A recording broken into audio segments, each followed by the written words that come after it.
just don't have a chance. Yeah. Peter, by the way, is compiling a book. What would you like to tell us about your things you're studying up to do? Somebody shared this with me. I didn't ask you about it. Domestic abuse intervention, is that what you're talking about? Yeah. Yep. Yeah. Yeah, I went and did some training for that in Duluth in end of September. Okay. And, Duluth, the Little Soda? Duluth, Minnesota.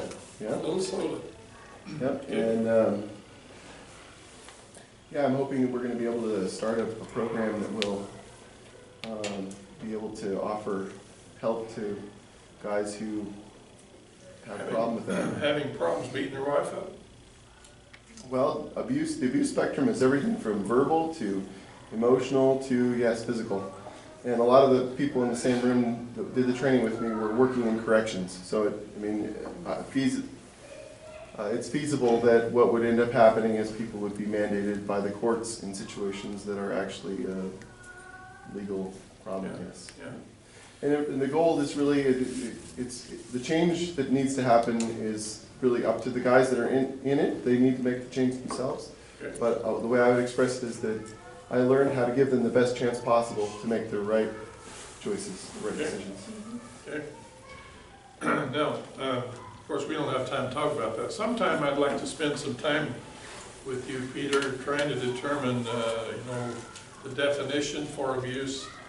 Because couples who come to see me too many times feel like they're abused when they can't resolve issues or whatever, and I'm not so sure, but what maybe we when we're looking for an excuse, we can find abuse somewhere. Sure. And I don't want to go into it in detail either, but the big distinction that we try to make is between abusive behaviors, which anyone and everyone does. I've done it. Sure. And an abusive pattern, which is systematically taking away the voice and the person and the power of the other person in the relationship. Sure. Those are two different things. And if you got the one problem, then you do need to have some help. It's all about power and control, isn't it?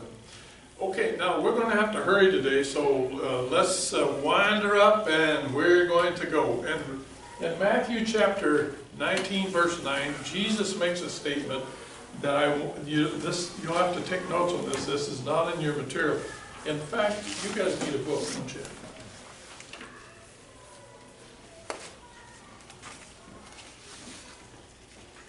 We're on the last, the last section. And Kermit, you guys might. I have a bibliography here. That would be something you might be able to use as time to come. Also, It's on here, Charlie. I gave. It's on It's the in back. here. Oh, okay. Well, let's see. Look at you. Look how You need one of prepared those? you are. Okay, and here are some marriage stability quiz. It's from Smalley's book, two books actually. That would be a good discussion for a group, one of your groups. In Matthew 19, verse 9, Jesus says, if a man divorces his wife and marries another, save for... Let's see what my translation has.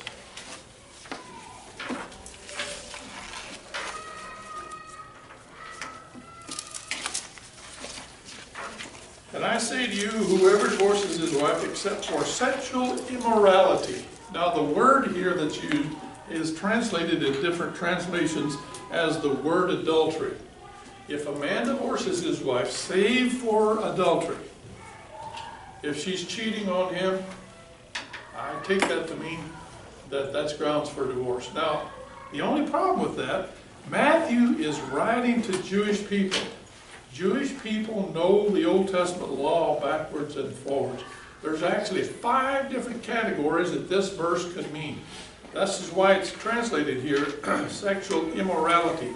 So I have the verses written down here. If you want to take a picture of this, you can, but I'll just read these off to you. There are 5 things in the book of Leviticus and in the New Testament that were forbidden as sexual immorality. The first one of those is bestiality, having sex with an animal.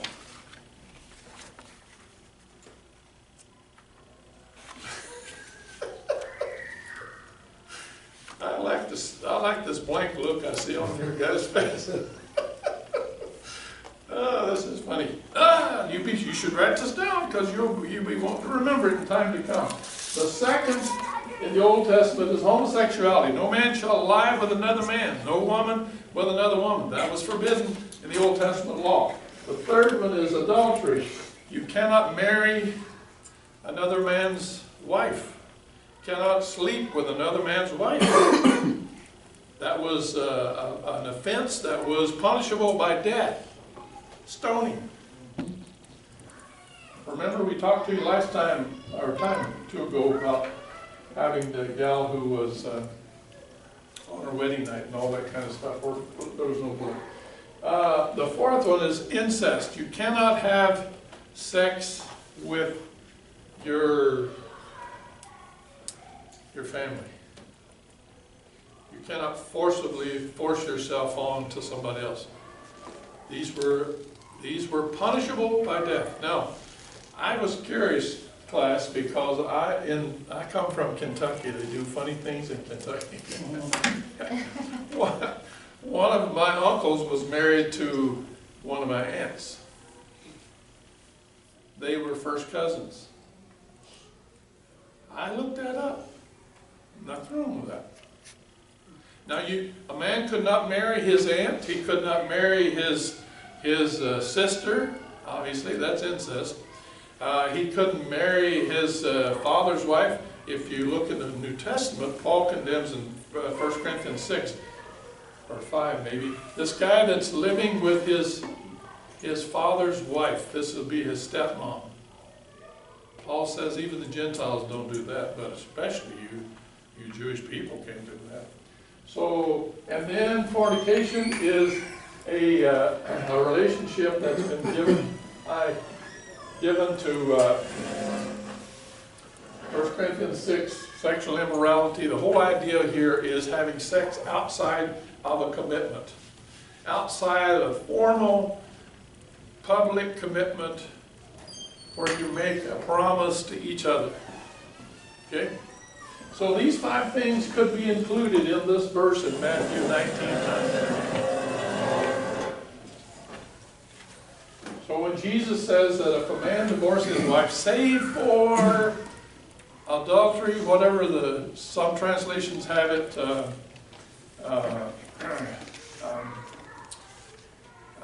sexual immorality, that's what mine does. But the whole idea is that if the Jewish folks knew that all of these things were included in sexual immorality. Okay, any questions about that? Now, if you guys want to come up and take a picture of this later, you can do that. Now, what I want to do real quickly is I want to go through our book today, because we're going to spend most of our time talking about this section, Keys to a Great Sex Life. I know that's why you came today, to find out how to have a great sex life. I said this to somebody today, you want to come to my class and find out how to have great sex? He says, I know how to do it.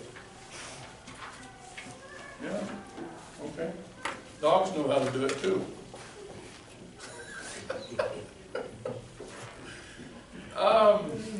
You know, since I deal with this all the time, I'm pretty free about talking about this kind of thing. Now, class, let me just share with you that aside from these 5 things right here that are forbidden by the New Testament, I don't know of any other thing that's restricted.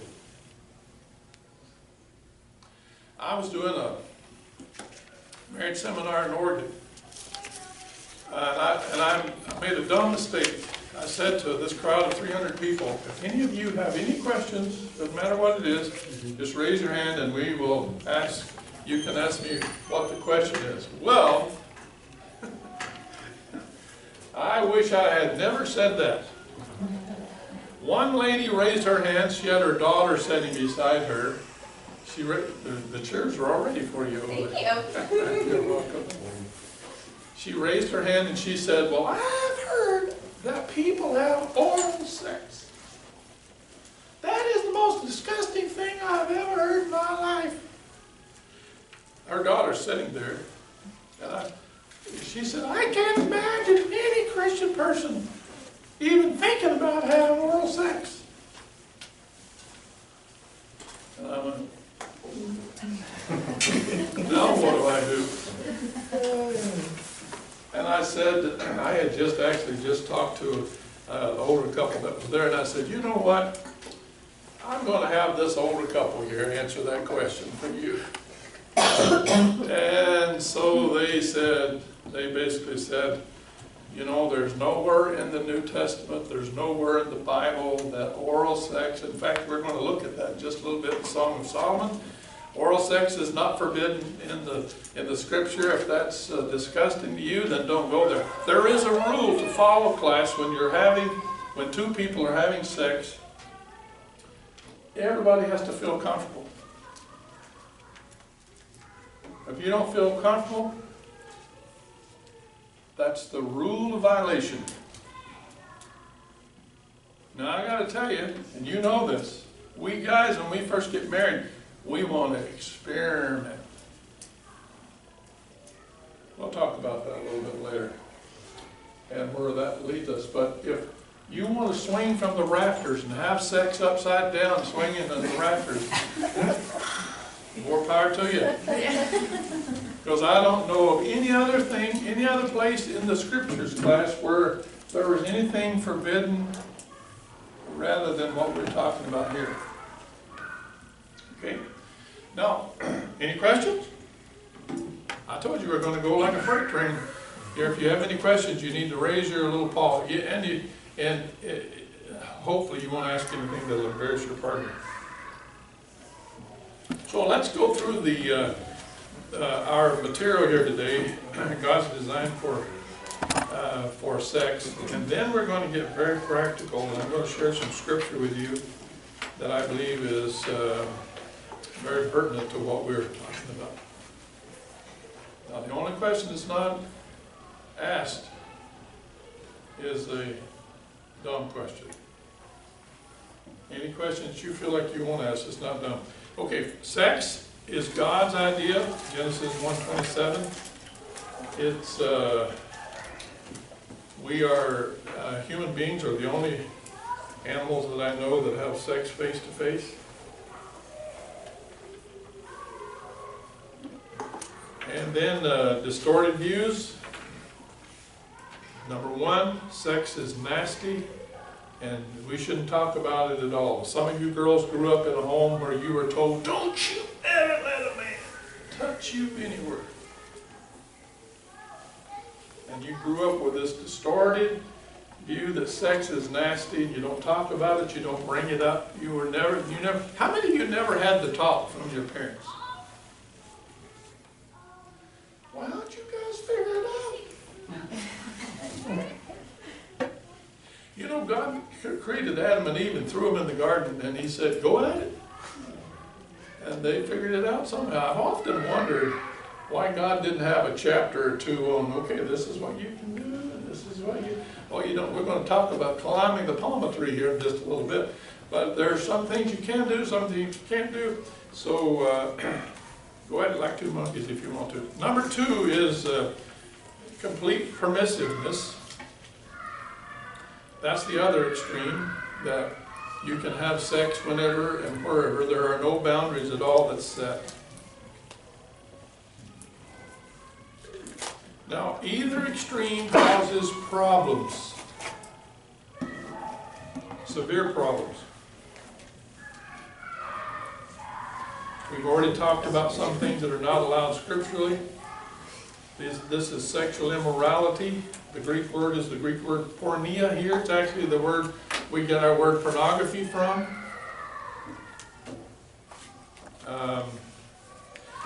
Okay, moving right along. If you have any questions, raise your paw. Since Matthew is writing to Jews, they knew what was forbidden. You can read the rest of that. I'm hurrying, as you can tell. Here's 4 things, the biblical purposes of sex. Number 1, for propagation. Make babies. That's one of the reasons we have sex. Number 2, for partnership. 2 are better than 1, Ecclesiastes 4, 9 through 11. We are partners according to 1 Peter 3, 7.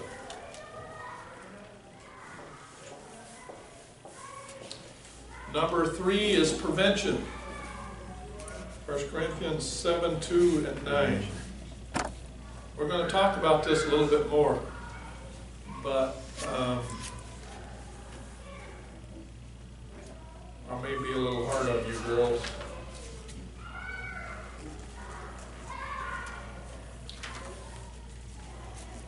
We're married because we're sexual beings. If you're married and you have no sex, there are going to be huge problems. In fact, I don't even hesitate when I counsel with a couple. Are you guys having sex? How often are you having sex? It's huge in our relationship, class.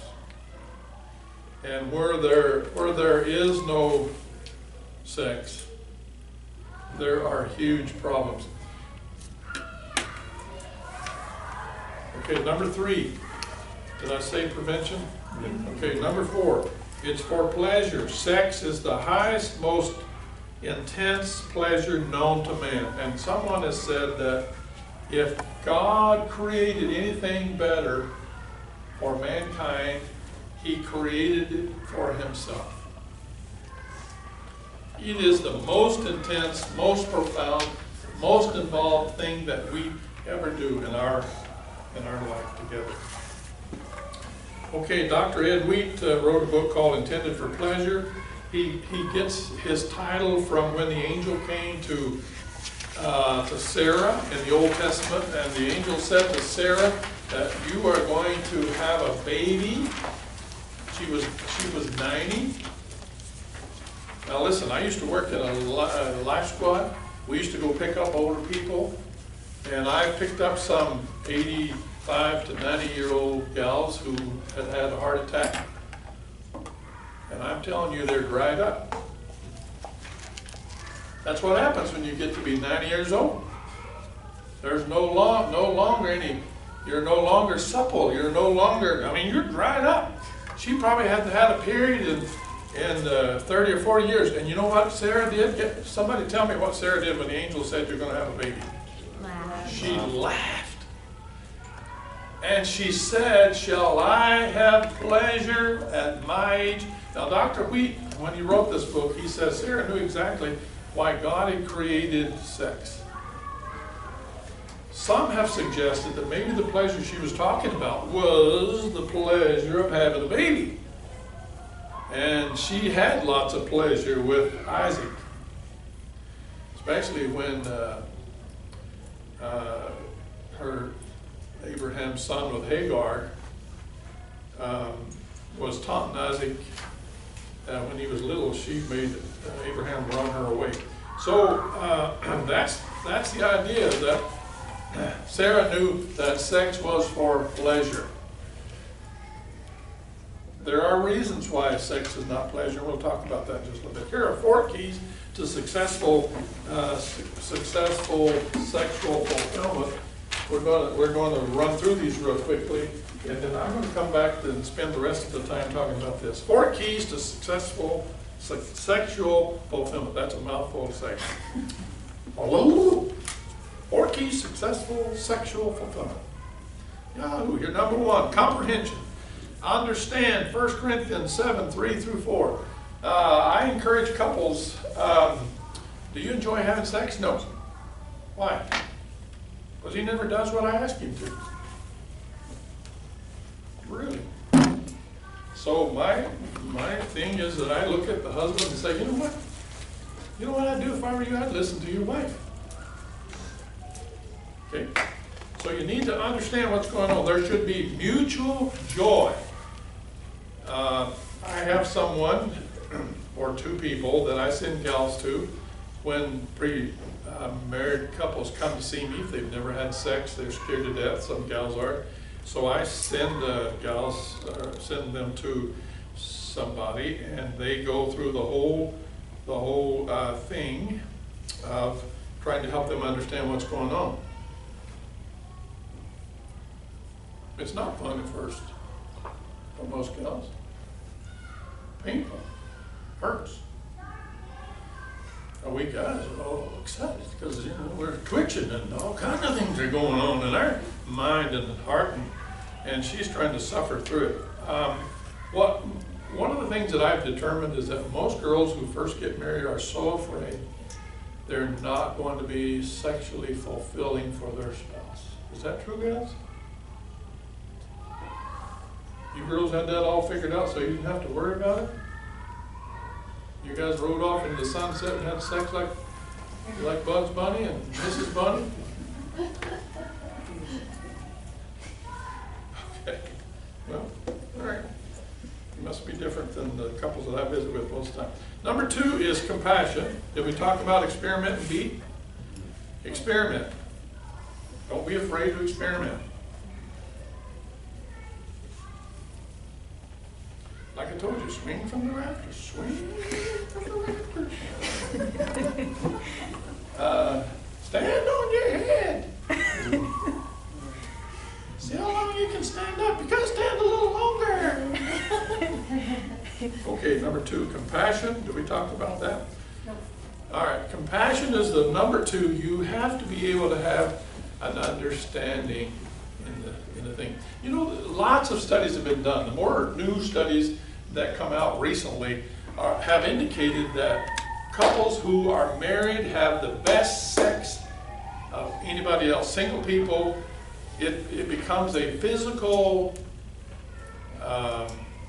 process, but there is no love and tenderness and caring and goal setting and all of those kind of things. So A is tenderness. B, sex is emotionally based, emotional basically. 95% is, someone has suggested, is mental and emotional. You might write down beside this right here, a book called Sheet Music. Dr. Kevin Lehman wrote this. We had Dr. Lehman when I was at Post Fall. We actually had him here. We had him to come down here and do an introduction to our church. He did a 2-hour speech here, and it was to introduce us to the community. And he told me personally that this book, Sheet Music, was the best book that he had ever written. Now, he has since said, I saw him on some things the other day, and he has since said some of the other books that he's written is better. Anyway, he says this is the best one he's ever written. Okay, under communication, A is allow suggestion. Girls, don't be afraid to ask questions. Don't be afraid to make suggestions. I don't like it when you do that. I don't like it when you touch me there. I don't like it when you want to touch my breast when I'm on my period.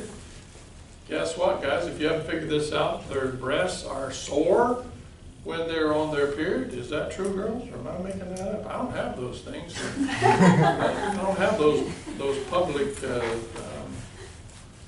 what do they call them, public restaurants or whatever they are, dinner plates. Okay, so allow suggestions.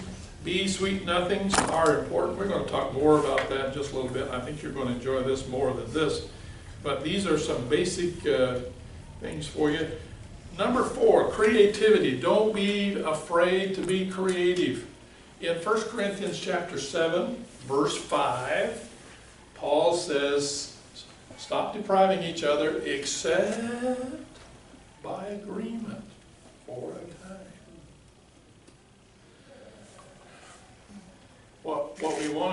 What I think he's alluding to is that you can't have, guys, you can't have sex every night and expect your wife to reach a climax every night.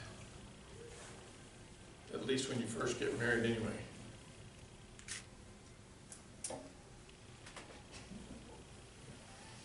You guys feel funny? Are you talking about all this? You all right? Okay. Well, until somebody leaves, and I'll just keep going on. So be creative. Remember, both must agree. There's a book called The Total Woman, and I don't remember, Laura, did we get that in our bibliography? I know we were trying to find the lady's name. It's an older book called The Total Woman, and she suggests how to sexually arouse your husband. In fact, she says that one day when he came home, she had stripped off all her clothes and wrapped herself up in saran wrap. When I shared that at a marriage seminar, this one lady said to me, yes, I knew the question was going to be something interesting. She said, do you know what my husband would say if he came home and I was wrapped up in saran wrap? I said, I have no idea. She said, he would say, leftovers again.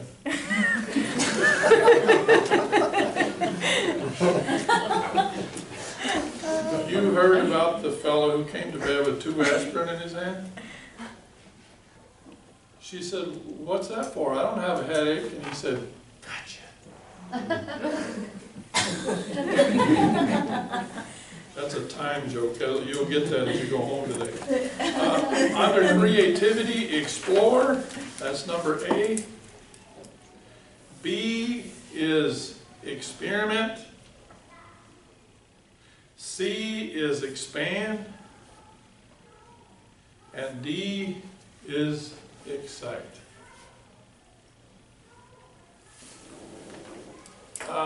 Let me just say at the outset, before I get to all that I'm going to share with you up here, and a lot of this is found in the scripture. When you're angry at each other, you're not going to have sex. So resolving conflict and being able to communicate is key to having good sex also. Okay? No questions? I want to read some scripture to you from Song of Solomon. The book of Song of Solomon in the Old Testament sometimes is in first person, sometimes it's second person, sometimes it's in third person, sometimes we don't know who the person is.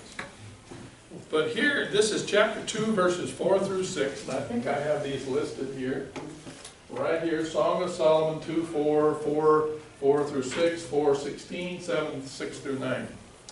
He says, he brought me to the banquet house, and his banner over me was love. He knew how to take her out and woo her, which is the first key to having great sex. Romance. He took me out to this banquet, and his banner over me is love. Now, how many of you girls wouldn't come home ready to have sex if your husband, when he came home, said, you know what, we're going to have a date, let's dress up, take a shower, dress up, smell good, put on aftershave lotion, we're going to go out. And while you're sitting there listening to soft music, he holds your hand and says, I am so grateful that God gave you to me. You're the most precious thing I have ever had in my life. I truly love you with all of my heart. I was watching Bill Cosby some time ago, and I don't quote Bill Cosby very often. This was in his program, and he and his wife were going out for their anniversary. While they were out to dinner, they were sitting at the table, and she was on the phone trying to find out about the kids. And he says, why don't you just put the phone away? And she said, well, I just got to make sure everything is okay at home. The kids came over there. So they get in their motel room. He has his pajamas on. She has hers on. And he says, let's get on with it. And she said, you don't just say, let's get on with it, and get on with it. And then he said, okay. She sat down on the bed beside him. He said, when I wake up in the morning, you're the first person I see. All day long when I'm at my work, I think about you all day long. You're the most beautiful person that I've ever known in my life. I fell in love with you because of who you are. You're the mother of my children. You're my friend, my partner in life. I love everything about you. Guess what she said? let's get on with it. Romance, guys. That's hugely important. He brought me to the banqueting table, and his banner over me is love. Now, the second part of this, I don't know how to find, oh, you know what, I have plenty of time here. I can slow down. We can talk about this for a long time. The second thing that most of us guys don't understand is that gals need foreplay. That is not golf, by the way, guys. In fact, I believe that Dr. Lehman in his book says start 24 hours before you have sex. Hold her hand in the kitchen. Help her wash dishes. Now, some of you guys are thinking, gosh, she doesn't even want to speak to me 24 hours before.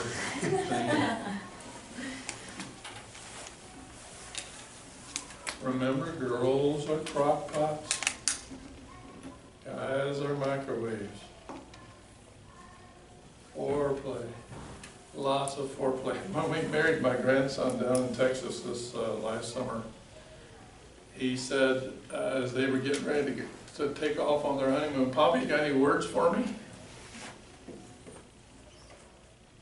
Well, old wise Papa, you know, I just preached to him for 15 minutes in the wedding ceremony, and I said, Tanner, foreplay. Lots of foreplay. Okay, I got it, Papa. Christmas time, I'm going to ask you, did you listen to what I said to you? Man. Of course, what's he going to say?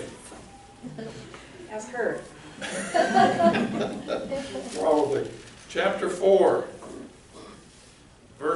starting with verse 3.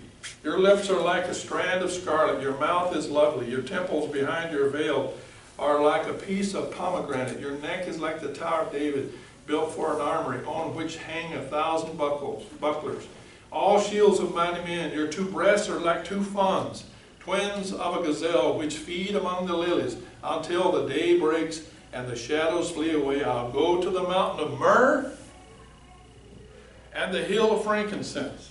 If you were to travel in Egypt or in Israel, you would not find a mountain of myrrh nor a mountain of frankincense.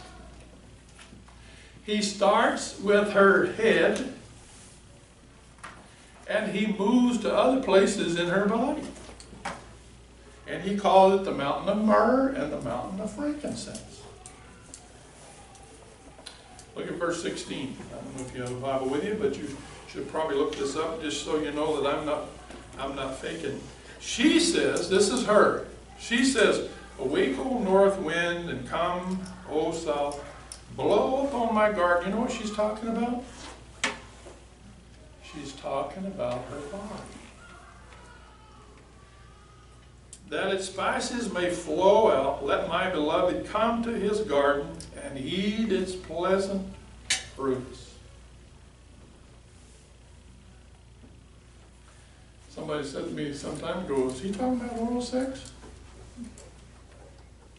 I don't know what else you could make out of that. Breasts like fawns. Feet among the lilies on the way to the mountain of myrrh. You make with that what you want. Now, while we're here on this verse, gals, let me just share with you what she says. My husband, my lover, can come and taste his choicest fruits anytime he chooses.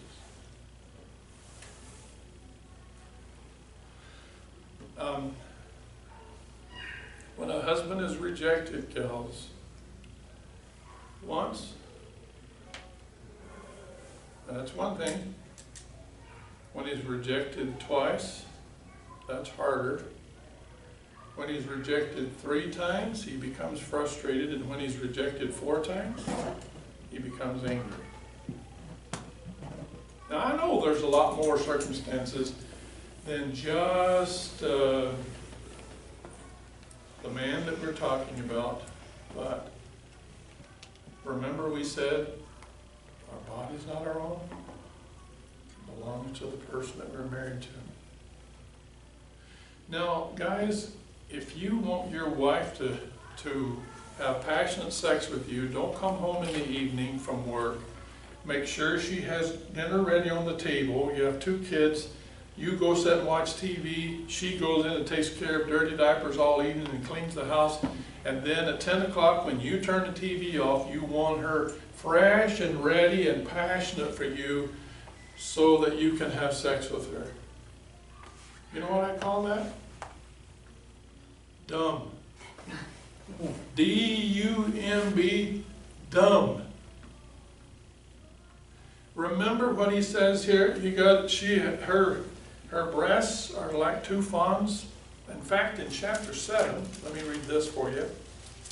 In chapter 7, verses 6 through 9, how fair and how pleasant you are, O love, with your delights. This stature of yours is like a palm tree, and your breasts like its clusters. We guys have got to learn to climb with the palm tree, so Mr. Mark Gungor says. Hello? Are you guys with me? Are you ready to throw something at me? I said, I'll go up to the palm tree. I will take hold of its branches and let now your breasts be like clusters of the vine.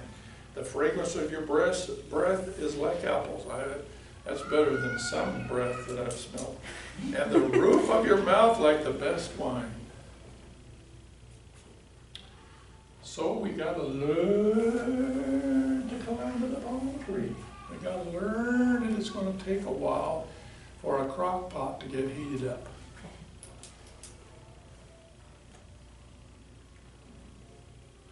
Now, what I hear from gals quite often is, well, you know, when we get into sex, I don't mind it at all. It's just that he wants me to be ready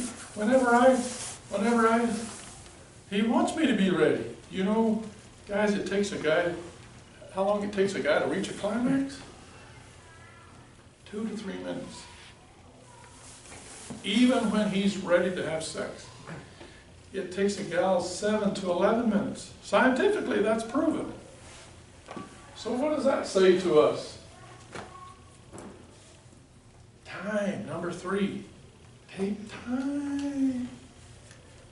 You gotta take time.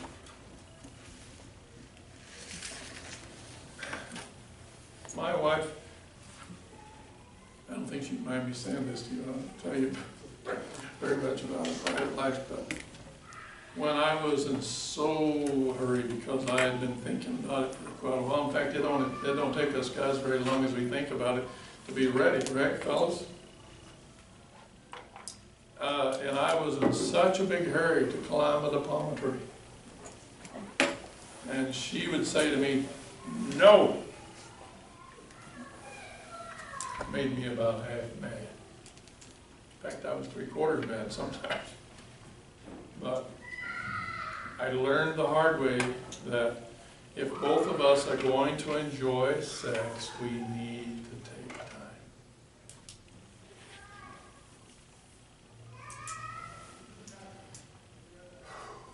Let's take a big deep breath now. Anybody got any questions? It's pretty heavy stuff, isn't it?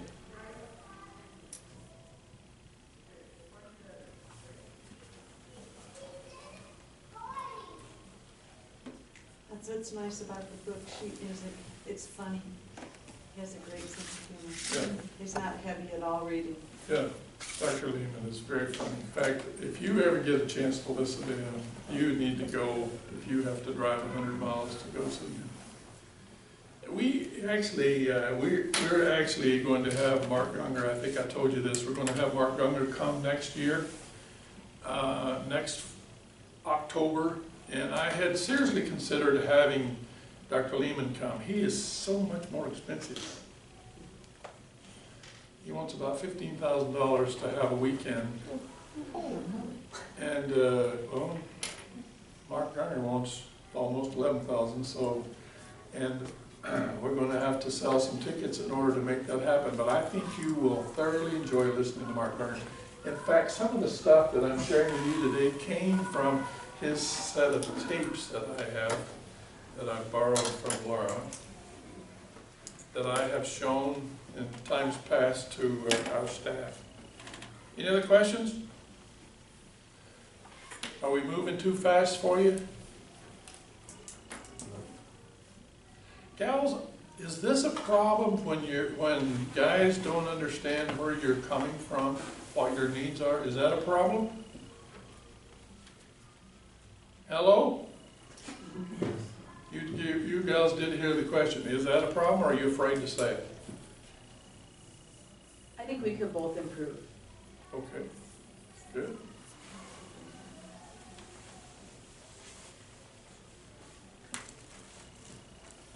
Now, again, one of the things that the Apostle Paul says in 1 Corinthians 7:5, stop depriving each other for a period of time except by agreement for a period of time, and then come together lest Satan tempt you.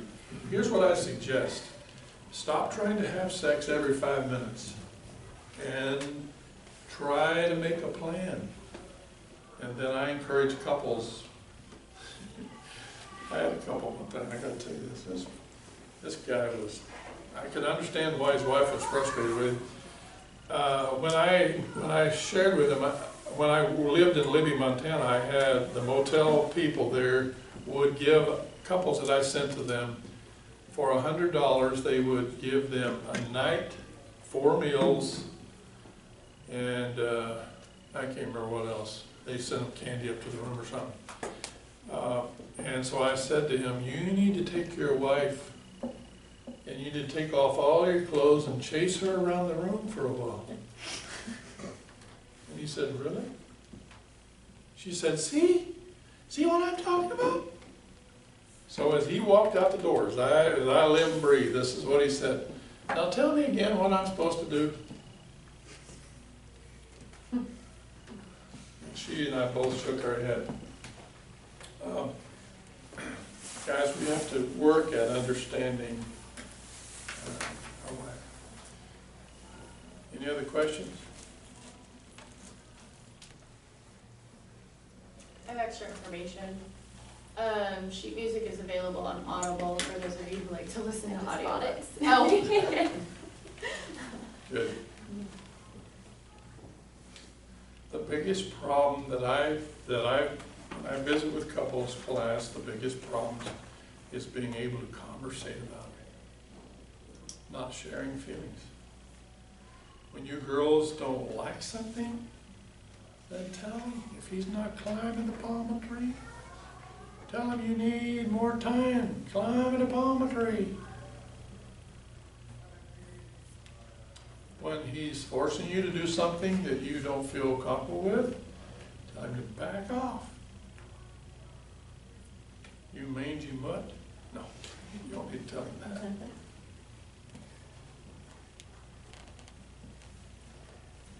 Okay, no questions? Gals need to be in a place where it's safe, where it's private. So if you're going to have passionate sex, then you're going to need to be in a place that's private. And I know some of you are thinking, well, how do you do that with 3 kids? That's a good question. I have an answer for you. Lock your door. Dare your kids to come in the door. It's kind of hard when you have a 3 and a 1-year-old. It's kind of hard, Let's just lock the door and be like, hey, but it's take doable. care of yourself. Yeah, well, you know, there's a time in the evening when kids go to sleep. There's a time in the evening when you need to set boundaries with your kids. Stay in the room and don't come out. And when they come bouncing out there and bang on your door, you know, reset boundaries. Kids need to know that there's times that mom and dad, listen to me, class, the greatest security blanket you can give your kids is for them to know that nothing in the whole world will come between the two of you. When kids wake up in the morning as they get older these days, they wonder if they're going to be a statistic like all the other kids in their school. If they're going to wake up some morning, mom and dad's going to say, sorry, but we're moving away. In fact, I almost played a video for you from the movie forget what it's called, where the guy is leaving, the little kid hangs on to her dad. Does anybody remember the movie? She's hanging on to him, trying to get him to not get in the car and leave. Is that Hope Floats? Hope Floats. That is a heartbreaker. Well, anyway, coming back to your kids, this is just a suggestion. Now, I know that it's hard for you moms to concentrate when you got one banging on the door or whatever. What I would suggest, is what I suggest to couples all the time, plan an evening out. Hire somebody to come and stay with your kids overnight.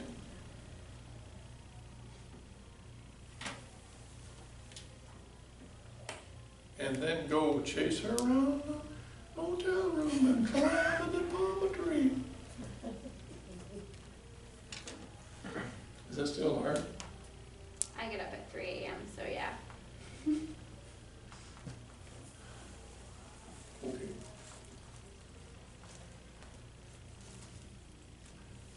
Every day? Yeah. 5 days a week? 5 days a week. Okay, Used to be 7. okay. So, when are you guys ever together? We're not that much. We get like 2 hours in the evening. And you got 3 kids? 2. 3 and a 2. 1-year-old. Okay. No. I would guess you guys are gonna have to make some hard decisions. You cannot let your home be child-centered, class. Your parents, you've got responsibility and that kind of thing, but you gotta remember that the most important relationship that you ever have is the relationship that you have with each other. So you have to work at making sure that you have time. Because I can almost bet that some husband is sitting over there saying, when you're taking care of all those kids and he's helping you, hey, remember me? Right? You owe me, buddy.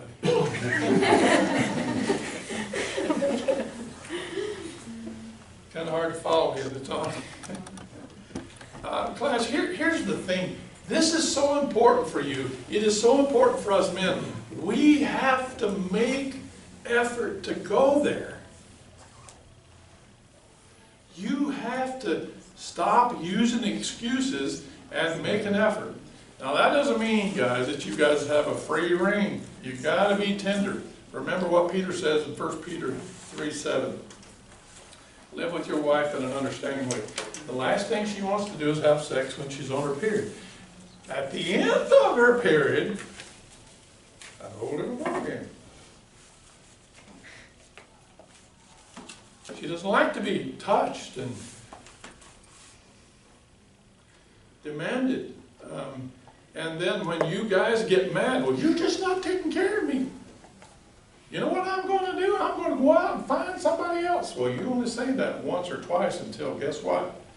She is going to start to withdraw. You got to be a team. You got to learn to climb in the palm tree, as Mark Gungor says. We got to learn to be kind and considerate and thoughtful of each other. Remember what Jesus said, man leaves his father, mother cleaves to his wife, they two shall become one flesh. This person may not necessarily want to have sex, it may be an issue right now, but I can guarantee you that if you're married very long, then there's probably a bunch of quickies that you guys have had in times past. You know what that is? How many of you know what that is? How many of you wives know what that is? Hey, guess what? I got a problem. When I wake up in the morning, I got a tent in my bed. Some of us older people know what that is. Maybe that's not a problem. And maybe what we're doing is touching some areas that are so tender that you can't talk about it. Class, listen to me. This is so hugely important. This is why we have this at the end. This is so hugely important. If you don't get this right, this will create huge problems in your relationship. So you gotta learn to be able to talk. You gotta learn to be able to work through conflict. You gotta learn to love on each other. Gals need love, men need to respect. Any other questions? I'm hearing, and I don't know what I'm hearing for. I guess I want to get it all in. Anybody else have any other questions? No? Yes, ma'am. I have a suggestion. Yes. Talking about- Suggestions is I don't good. have any kids, but I'm lucky enough to have a grandson, long story. But anyways, this is what I find is, even if it's not about grown-up time, encourage family and friends, because the smart family and friends know that's a good time for them to have their quality time as well. So it's like my Yeah. grandson, when I can, I take him. Yeah. Which is not much these days, but I find same thing, my brother, his daughter, so it's like if he's going on an errand or something, I find that to be a good time to spend quality time with my niece. And Yeah. they're Well, smart, they take advantage of, Yeah, it has to become a priority. No, I want to be empathetic with you too. 3 o'clock in the morning is early. Yeah.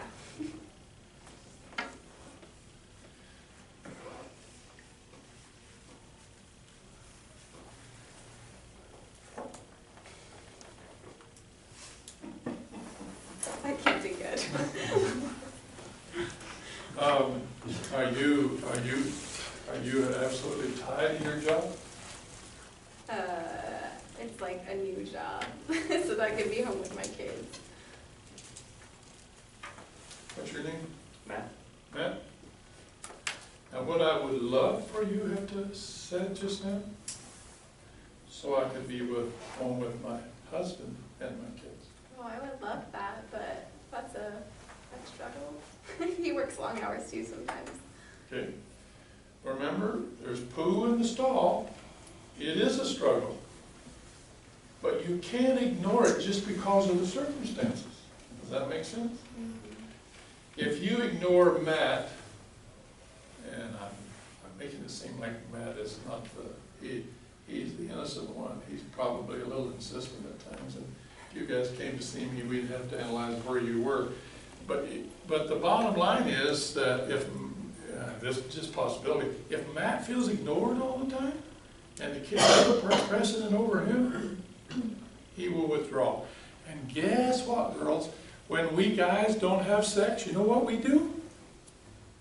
We masturbate. And every time we masturbate, we are angry. Because we're thinking to ourselves, I have a wife who I can't have sex with. I am going to be glad when these kids are out of the house. And so Dad goes around the house sometimes. I'm not blaming, I'm not saying this happens to you, Matt. But sometimes guys go around the house with mad all the time. It's like they got this air of all the time. Because all of this testosterone is floating through his body and he doesn't know what to do with it. Now, that may make him selfish, self-centered, that may make him a lot of things, but remember what Paul says in 1 Corinthians 7 class. The Holy Spirit's a whole lot better at telling us what to do than other people are. Stop depriving. Your body does not belong to you. It belongs to each other. Stop depriving each other except by agreement for a time. We'll do it next Friday. As long as we guys know that it's going to happen, we can wait. It's when we don't know that it's going to happen that we start to get all tensed up and all kinds of things happen inside of us. But if we know it's coming Friday, on Tuesday, 3 more days. Wednesday, 2 more days. Thursday, 1 more day. Friday, yahoo! That's how God made us. Now, I know you girls are thinking, well, I just wish it was all about sex because, you know, we got other things to take care of. Sex is just a part of it. It is just a part of it. But it's a huge part that you gotta learn to work through. You gotta be able to talk. You gotta be able to share. If I know that you're doing this because you love me and you care for me, I can get by with that. Any questions? What number Where are we on? 1? Oh, 5. Rule number 5. Exclusivity. You have to exclude everybody else. You can't have sex if you don't feel like that you are relaxing enough to have sex. I've said to my wife a number of times, I gotta tell you a joke before I tell you that.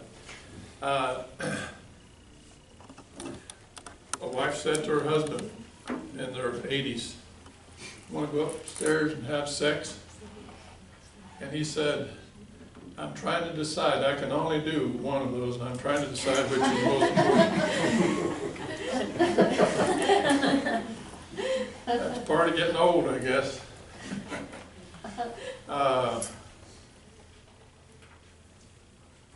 Now I forgot what I was going to tell you about my wife. Probably good. Yeah, it was good.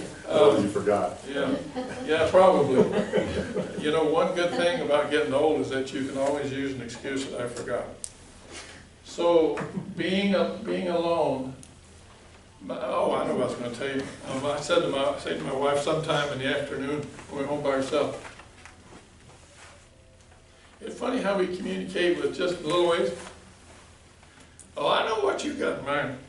You sure do. First thing she wants to know is how much time we got. Well, you know we got somebody coming after a while. Oh, yeah, I forgot about that, so there that goes out the window. Being alone is hugely important. That's why I believe if I were to recommend for those of you who have little kids, you gotta make time for each other. You gotta work at making sure that life is not just about working and raising kids. It's about working and building a team. If you forget this part, before long, we'll start finding reasons to be separate. One of the first things that I ask couples when they come see me is when I can see that there's anger between them, how long has it been since you guys had sex? One couple, it had been 2 years.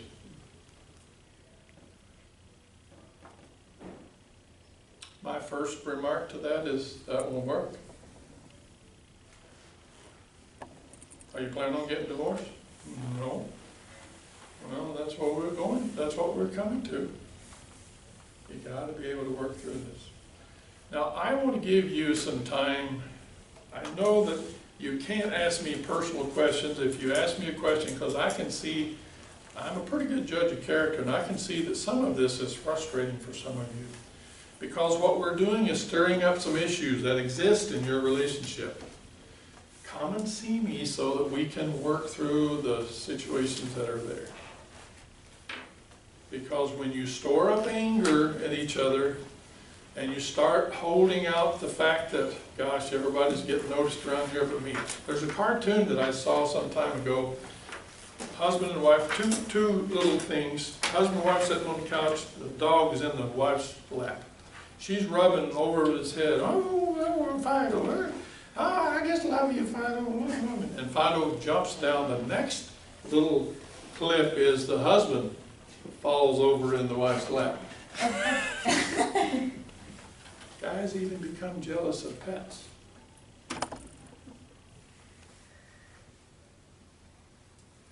I wish you would treat me like you do your pets. What do you mean, my pet? This is our pet. No. I don't like that pet. Because that pet takes your attention away from me.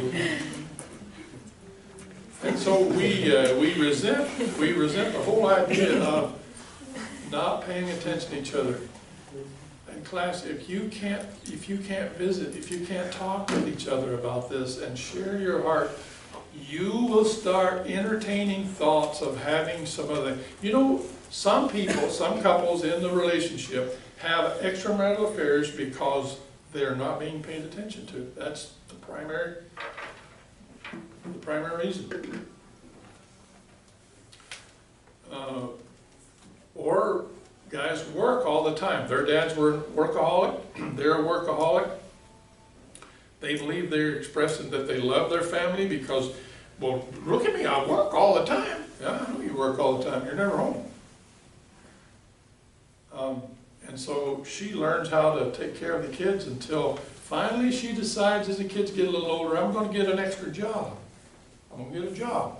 So she goes and gets a job. She dresses herself up, she's pretty, she smells good. Her husband comes home from oiling the machines at work and he smells like oil and the outdoors, the stall that the ox was in. And she goes to a place where this guy's all dressed up and he smells good and he says, "How are you doing?" They both reach for the phone at the same time and their hands touch. And it causes the earth shake. And the next thing you know, she's entertaining thoughts about having a relationship with somebody else. In class, when a person goes there, it's almost futile for me to try to reason with them. How can it be wrong when it feels so right? That's what they say. They become possessed by it. They start losing weight, they start doing exercise, every waking moment they're thinking about the other things that are going on in their life because it creates excitement. And we guys cannot expect our wives to be excited if we are providing those tender, caring things for them. Well, they ought to be committed. Sure, they ought to be committed. You ought to be committed too, to an insane asylum. To think that you can work all the time and expect your family to love you and care for you and lift you up and respect you when you're never home. Make sense?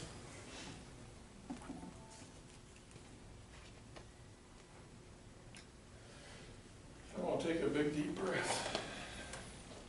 Now, any suggestions? Some of you older folks probably have some suggestions.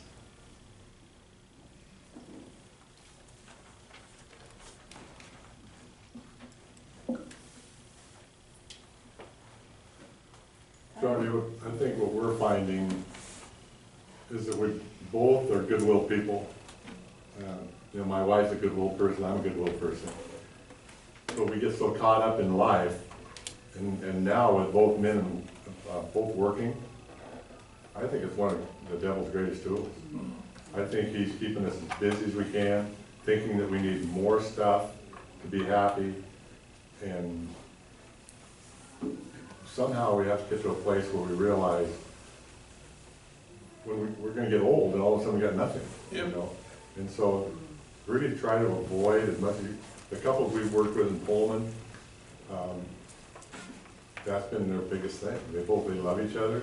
They just have not built any relationship because they're so busy working. They think they have to do it, and they think they're doing it to make the marriage better. And it's just the opposite. Yeah. Yeah, several times I've asked guys, I want you to describe to me what you feel love is. And guys who are workaholics will almost always say, well, I go out there every day, I leave home before daylight, and I work all day to provide for my family. Okay, then what? Well, I come home and my home is my castle. Oh, really? What do you think your wife's been doing, eating bonbons with her hair up in rollers and all that kind of stuff all day long? You see where the problem is?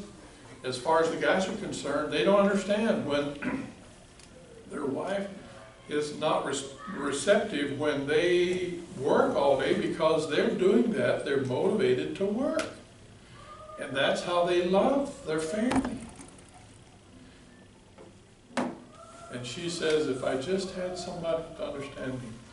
A couple in Libby, Montana, they had 40 acres, big log house.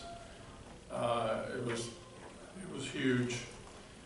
He was actually from Japan, long story there, but he would travel to Japan 9 months out of the year and teach the military kids there on the military bases how to speak Japanese. He would go 9 months out of the year. So she said to me one day, when he comes home, you got to come and help us. So I met with them, and and she said, I'm tired of you being gone all the time. You know what he said? Well, look at all the stuff we got. Our whole life, this is what we've been planning for. Were you raising your hand, Bethany? Or No, you I'm just stretching. Whatever it was, you just bought it. And he said, well, what about our home and our acreage and all that kind of stuff? And she said, you want me to tell you where to put that stuff? Well, he couldn't get all 40 acres where she wanted him to put it, but I can tell you this one. It was, in fact, I'm not sure, they both left frustrated.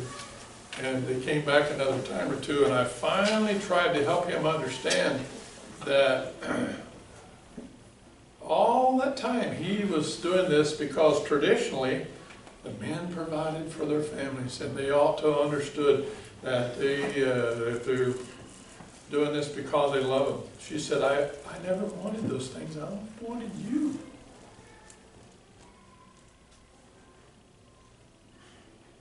Ring any bells? Ding-a-ling-a-ling. Okay, now you got time for a question or two.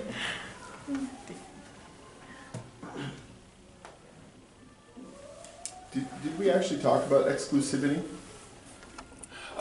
Yeah, that's excluding yourself from everybody else. It's not only just being private, but excluding yourself from situations. You know, not just being away from people here, feeling safe, but being the only person in the whole world. That's what exclusive, whatever that word is. That's what that means, is that your wife feels like she is the only person in the whole world that you look at the same way you look at her. Now guys, when girls start having babies and they become fluffy, sometimes we guys become fluffy too. One gal said to her husband, will you love me when I'm old and gray? And he said, I've loved you through 3 other colors. I don't know why I wouldn't love you when you're old and gray. When we guys are not pursuant of our wives and they feel like we're the only person in the whole world that matters to them, guess what they start thinking? I'm overweight. He doesn't like to look at me, particularly when pornography is involved. That's one of the most huge things with pornography, is that it creates this doubt in your wife's mind that he really likes how I look. Or she starts withdrawing because he never tells her anymore. He used to tell me when we dated, you always smelled good. You used to tell me when we dated how much you loved me. I haven't heard that for a long time. Well, I told you I loved you when we got married. If it ever changes, I'll let you know. Yes, ma'am. You made me think of a joke. Okay. We like jokes. I think it fits what you just said.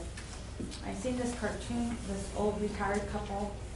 She tells him, you don't tell me that you love me anymore. It's been a real long time. He goes, I told you when we first met, if it ever changes, you'll be the first to know. Yeah, yeah. Yeah, that's too true to even be funny. It's even worse when you get older. An old guy in a nursing home came down the steps. Gal was sitting on one of the couches down there, and he said to her, I know I asked you last night to marry me, but for the life of me, I can't remember what you said. She said, well, I'm glad you said something, because I knew somebody asked me, but I couldn't remember who it was.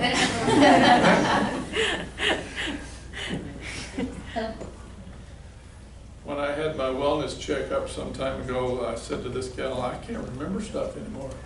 So she gave me 3 words to remember, and I kept repeating those all over. I'm going to remember those if it kills me. Well, I did remember them, but I said, I don't remember names anymore. She said, that's the way we all get when we get a little older. As she looked at me. And I had to think, well, I resemble that remark, I'm sure.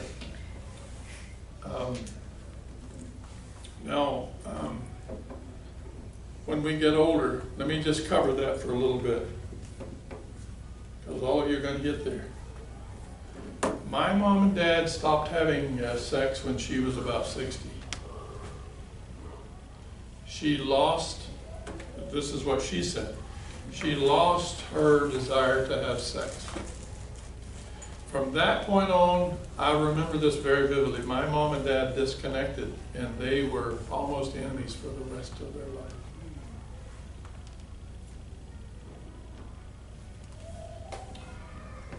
See, here's the thing to remember. This is so huge that I know of couples. I know of one fellow who's a good friend of mine. He's older than I am, but he's impotent. His wife never goes without. He takes care of her. No fun for him, except he loves his wife. And he wants to make sure that she is taken care of. Now I got to tell you that there are some couples that I've heard about in their 80s who have sex every day. Lord bless them. That left my home, flew by my home a long time ago. So Aaron asked me some time ago, Dad, do you and Mom still have sex? I said, are you kidding me? I still go around the block. I don't go as fast as I used to, but I still go around the block. So even as we get older, I wish I could have known then what I know now. I could have helped my mom and dad. I didn't. See, it's Jay Adams, who wrote Competent Counsel, said that even in sex, it's in the giving that we receive. Even when you have sex and you don't want to, sex is not always fun. That's why I tell people all the time. Sometimes it's work. But even when you have sex, when you don't want it, it's in the giving that we receive, because you know that you're sharing something with your spouse that nobody else does. Have I harangued enough on this that you guys have got it? Have y'all got it? Yes. Y'all got it? Okay, all right. So let me pass this book around. Any of those of you who would like to be a part of a marriage group, we're just going to pass this around. And if you don't want to be a part of a marriage group, then pass it all around. You don't have time. And while we're passing that around, if you have any more questions, I love talking about this. Can you tell? I'm passionate about it. Allowed to climb the palm tree. That's what Mark Gungor says. Got to learn to climb the palm tree.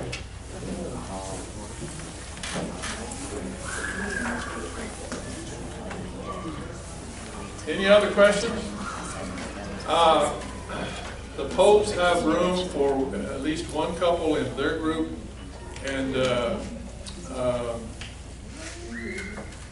Kermit and Jolene actually live in Pullman, so it would be difficult for them probably, but I bet we could make that work if there are some of you. It doesn't look like they're going, hey, anybody go sign my book? Yeah, we don't have any problem with Pullman. Must be the air over there. That's not true. Must be the air.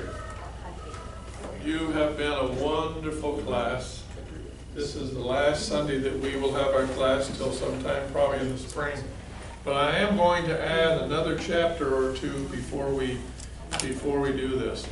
And class, let me share with you that this is an accumulation of things that I have acquired in the many years that I've been involved with couples. I've also sent copies of this material to at least 5 of the guys that I know, ministers in the area that work with couples. So hopefully you know that the most productive thing you might do is come and see me so that we can talk about some things and work out some solutions. Because I can tell you right now, if you ignore it, it won't go away. No other questions? Well, gosh, you are the quietest group I've had in a long time.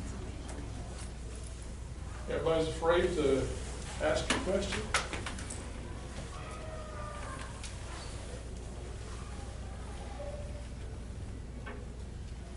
joy for me to have you in our group. And I pray that now that you've found some solutions to the relationship, that you'll help some other couples, because you will be with other couples. You will recognize some of the things that we've talked about, some of the things in your own life. God is equipping you to help other couples who are in the same area of problems. Okay? Then let's pray.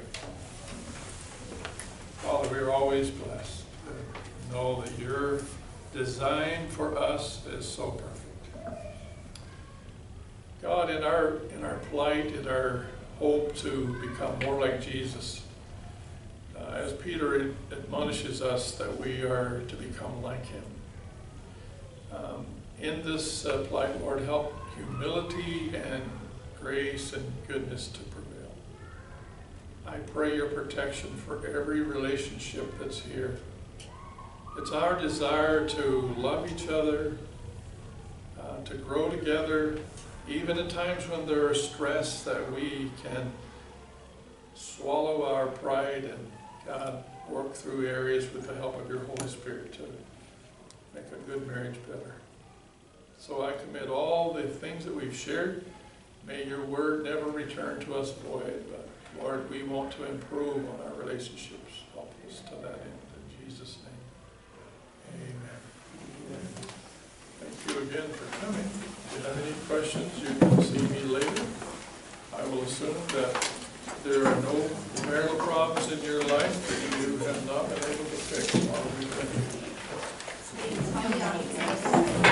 Or, as Laura said, you call the office and make an appointment. You'll be able to talk to her, and she'll be able to convince Direct me. you to Charlie. That's right. Or she can help you out herself. If anybody missed any marriage classes or they want to see the videos, contact Charlie. He'll have the links by Tuesday. Hey, thank you, Tony, for they videoed all 5 sessions, so that is wonderful. Thank you for helping us.